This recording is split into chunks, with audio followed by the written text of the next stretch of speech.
Vamos lá, pessoal. Começando a falar sobre os operadores desse treinamento de plano de execução, a gente vai cobrir todos os operadores de spool e o primeiro deles é o operador de table spool. Então, nada mais prático do que mostrar isso para vocês na prática. Então, antes só da gente começar, tenho sempre em mente o seguinte: uma operação de spool está lá por um motivo e na maioria das razões é para otimizar a sua consulta. Então, não significa que a presença de uma desses operadores é um problema, mas sempre conseguir evitar qualquer passo de um plano de execução, inclusive as operações de spool, quase sempre significa um ganho. Então, evitar uma operação de spool pode ser bom dependendo da opção que você conseguir fazer com que a SQL escolha. Então, assim, uma operação de spool não é ruim. Ela está lá por um motivo e para otimizar a sua consulta.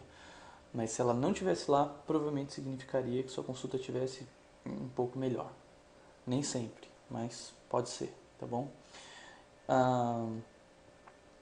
Basicamente falando, uma operação de spool é uma área temporária.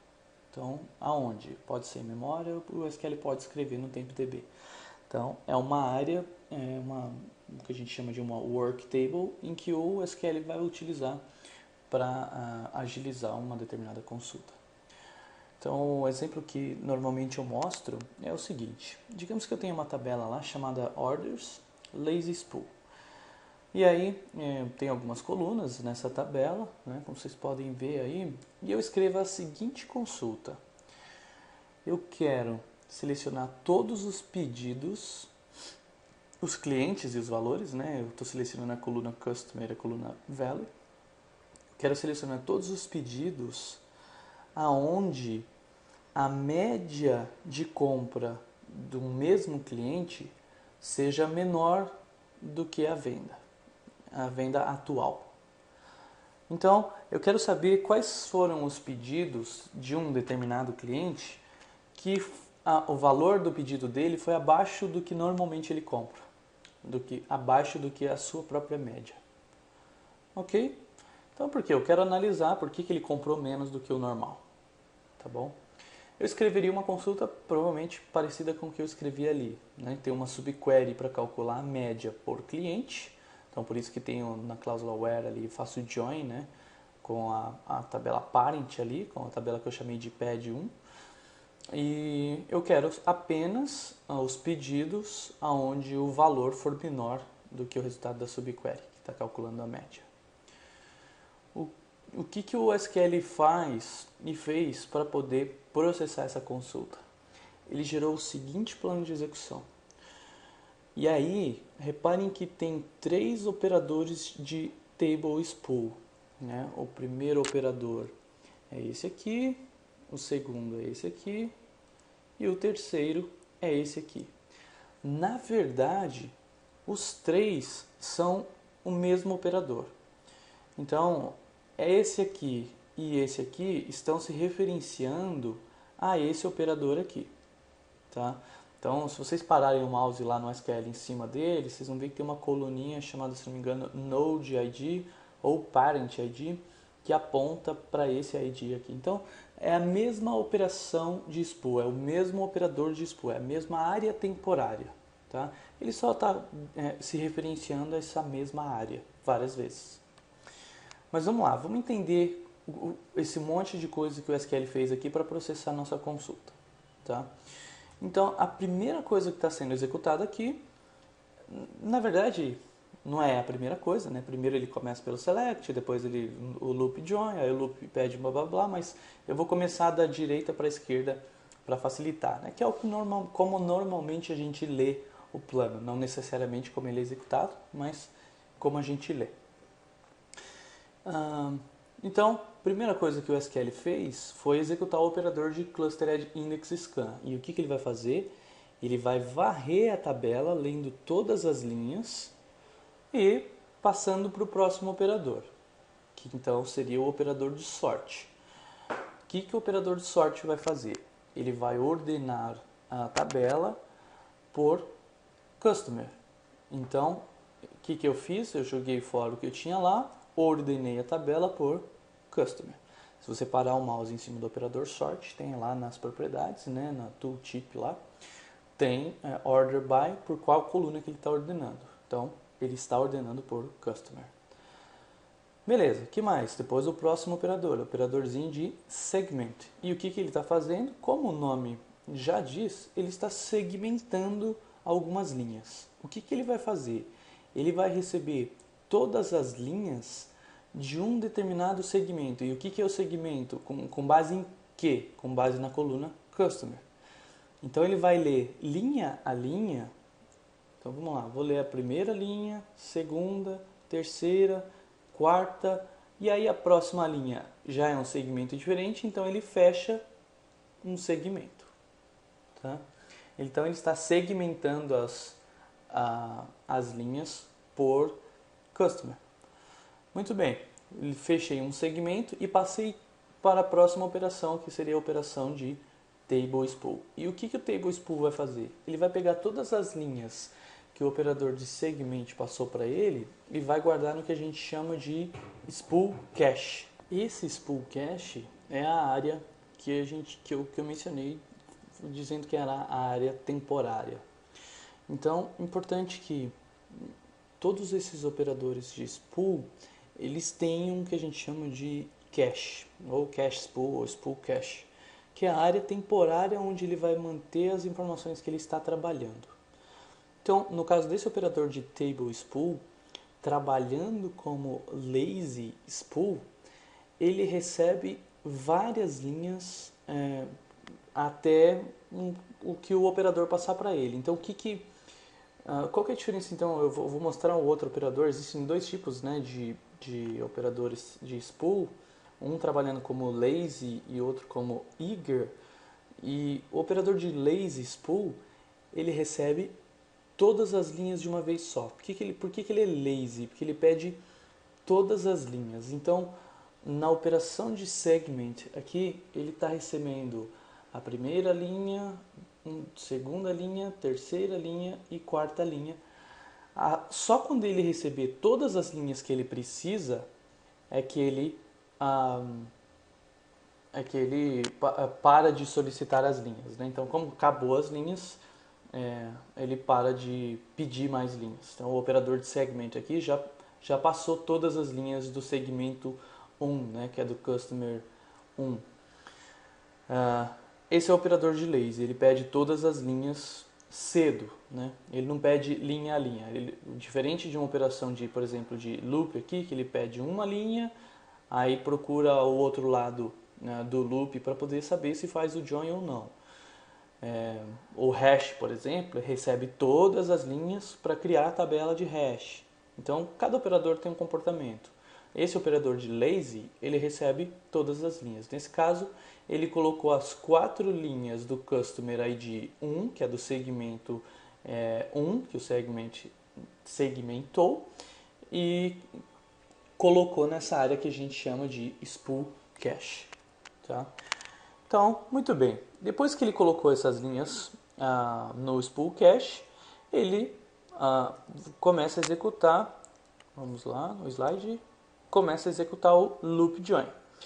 E aí o loop join, esse loop join especificamente, ele está trabalhando com o que a gente fala de cross join. Por quê? Porque não tem nenhum predicado. O que ele vai fazer? Todas as linhas que eu receber aqui eu vou juntar com os do outro lado. Que outro lado? O outro lado do join. Então, reparem que no operador de loop join, o desenho, o ícone aqui, tem um loop por fora e um outro loop por dentro. O loop de fora que a gente chama de outer loop e o loop de dentro que a gente chama de inner loop. Então, o SQL já recebeu uma linha do outer loop e agora ele tem que ir no inner, que é aqui para dentro, procurar outra linha para saber se faz join ou não. Certo? Muito bem. E aí, se vier uma linha, é porque faz join e aí ele simplesmente devolve essa linha para o select. Então, vamos lá. loop join foi executado, e aí agora ele vai pedir uma linha do inner loop. Muito bem, onde eu estou aqui? Opa, vamos lá. Eu já estava loop join, e aí lazy spool. O certo, né, gente, é ele executar esse cara aqui. Mas, de novo, como a gente está lendo de lá para cá, né, da direita para a esquerda, vai ficar mais fácil se a gente pular direto para o table spool. Então, o table spool ali foi executado. E o que, que ele vai ler? Ele vai ler o spool cache. E essas linhas do spool cache, elas são repassadas para o próximo operador. Qual operador? O operador de string aggregate. E aí o operador de string aggregate vai executar uma operação bem interessante, que se a gente olhar com mais detalhes, ele vai estar executando lá uma soma e uma conta para poder calcular a média. Então o que ele está fazendo? O operador de string aggregate ele retorna duas expressões, uma que a gente chama de expressão 1011 ali, e a outra expressão 1012. E o que elas fazem? A primeira faz um count, asterisco de quantas linhas ele está processando, e a segunda expressão faz uma soma de alguns valores. Nesse caso aqui ele está fazendo a soma dos valores do primeiro cliente, beleza? Então eu tenho uma soma lá de 3.630 e um count de 4. Ah, Fabiano, mas você não falou que ele ia calcular a média? Ele vai calcular a média, mas ele está ajudando a calcular a média. Quem faz o cálculo, na verdade, é a operação de compute scalar. E aí o que ele faz?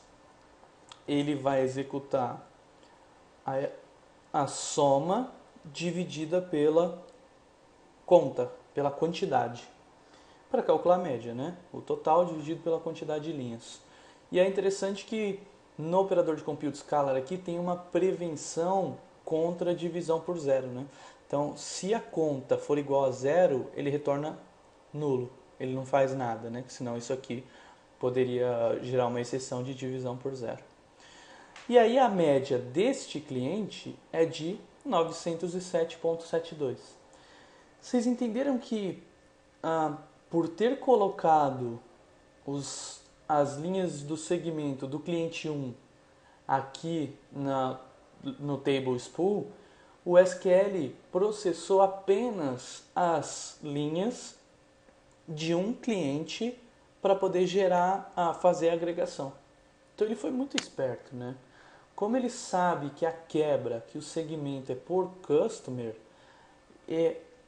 qual foi a grande sacada do table spool? Foi evitar ler a tabela várias vezes para cada cliente, a tabela inteira, para gerar uma média, passando filtro aí por customer e por aí vai. Então essa foi a ideia. Foi duas grandes sacadas. Primeiro, não ler a tabela várias vezes, porque eu estou acessando ela aqui duas vezes, tá vendo? Uma no subquery e outra no from. Ele só leu ela, varreu uma vez só e segmentou por cliente para quê? Para agilizar a operação de agregação, que é o cálculo da média. Muito bem, vamos lá, vamos continuar a execução. Depois do compute scalar, ele vai retornar então a média, que vai ser os 907.72, e aí o loop join vai retornar esse valor. No loop join, vamos lá, o loop join recebeu a primeira linha, de novo, né? Que é a linha do outer loop. E aí ele vai pedir a linha do inner loop. E nesse caso, esse operador de loop join, ele está com um predicate. E qual que é o filtro, né? Qual que é o predicado de join entre o outer loop e o inner loop? É que pad1.value vai ter que ser menor do que o resultado da expressão do compute scalar, que foi de 907.72. Então o que ele tem? Ele tem o valor 907.72 e ele vai no inner loop, que é no table spool, procurar por todas as linhas em que o predicado value for menor que 907.72, que é a expressão 1004. E aí, o que ele vai encontrar? Duas linhas, que são duas vendas que estão abaixo da média para o mesmo cliente. Certo? Então a linha ali 1 e 3, né, com 16,66 e 924,94 estão abaixo da média, que é de 907,72. Perfeito? Então essas duas linhas vão ser retornadas para o loop join, né? Elas fazem join, fazem match, baseado no predicado. Aí essas duas linhas são retornadas para o loop join anterior, né, que tinha pedido qual que é a linha do inner loop. Como não tem predicado, ele não faz match nenhum, ele simplesmente concatena, faz o cross join, gera um produto cartesiano e devolve as linhas para o select. E aí o loop join pede a próxima linha para o table spool, que não tem nada, quer dizer, ele tem, mas ele já terminou de processar, né? E aí ele pede a próxima linha para o segment, e o operador de segment vai fazer o quê?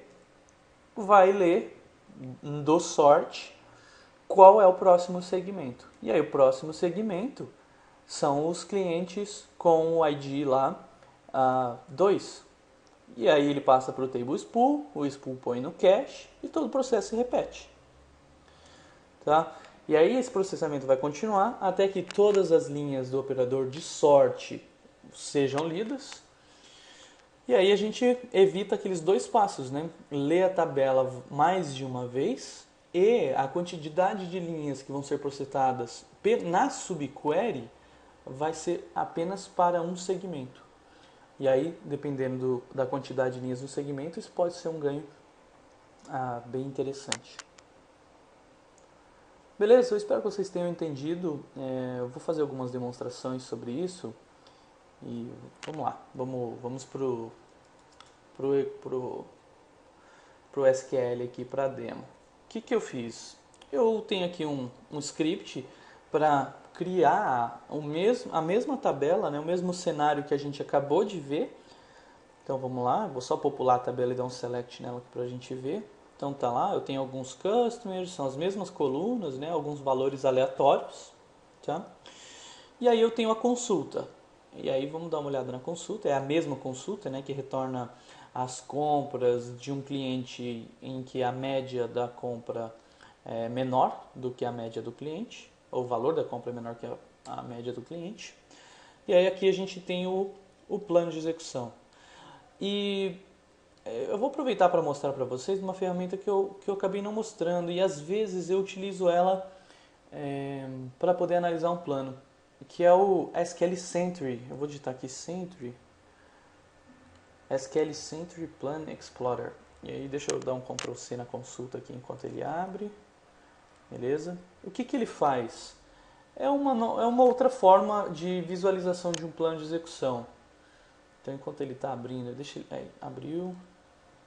Eu colo o comandinho aqui e é free essa ferramenta, tá? Eu vou dar uma olhada no plano de execução estimado aqui.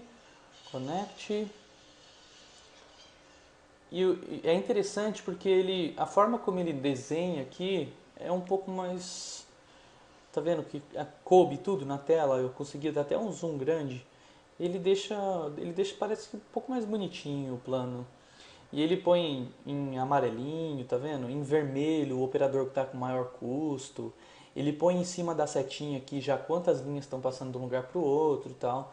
Então eu acho interessante, tá? Vale a pena baixar e às vezes isso aqui pode ajudar, principalmente em planos de execuções muito grandes, tá? E aí tem uma série de funcionalidades aqui, diagrama, expressões, tá vendo que o compute scalar retorna, ele já deixa o case aqui, tá vendo?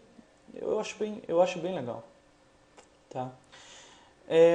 Então, mas só queria deixar a dica aí para vocês. Vamos voltar aqui pro SQL, Management Studio.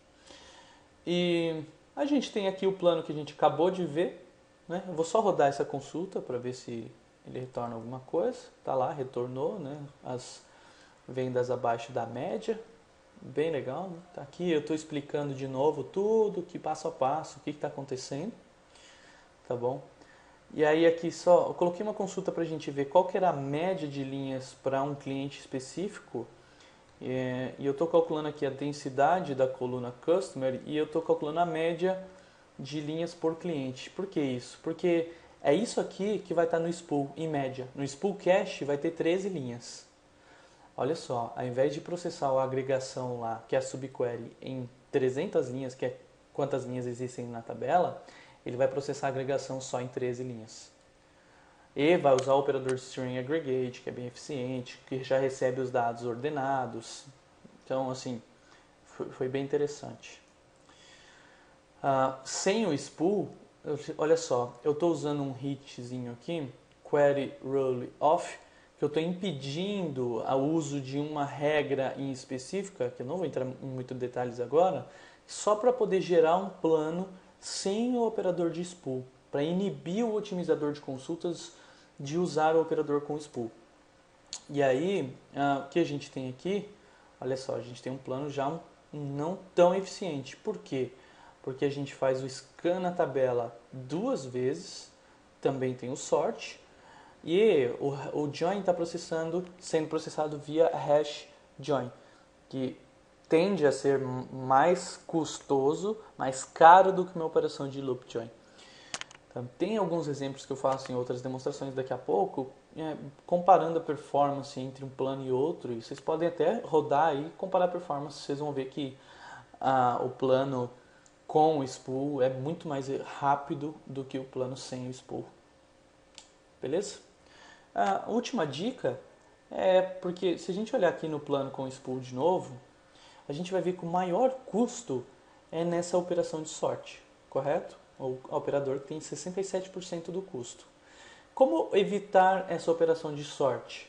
Se a gente parar o mouse aqui em cima, a gente vai ver que ele está fazendo sorte por customer. Então quer dizer que se a gente tivesse criado um índice por customer, incluindo a coluna value que ele está usando, eu ia evitar essa operação de sorte? Sim, exatamente isso que eu estou fazendo aqui. Eu estou criando um índice por customer, incluindo value. E aí se a gente olhar no plano agora, ele tem o mesmo plano e agora ele já está lendo do índice e não preciso do sort que estava aqui. Beleza? Então, assim, fica a dica. É assim que funciona um operador de lazy spool. Então, ele recebe uma série de linhas e guarda no que a gente chama de spool cache para poder reaproveitar essas linhas que ele já leu. Tá? Quando eu disse que um operador apontava para o outro, é o seguinte, ó, o node ID desse operador é o 2, e se eu parar o mouse aqui nesse outro, o node ID é o 8 e o primary node ID dele é o 2. Esse aqui deve ser o 15 e o primary é o 2. Então todos os dois fazem referência ao node ID 2. Beleza? Muito bem, pessoal. Espero que vocês tenham entendido e vamos lá, vamos para a próxima demonstração.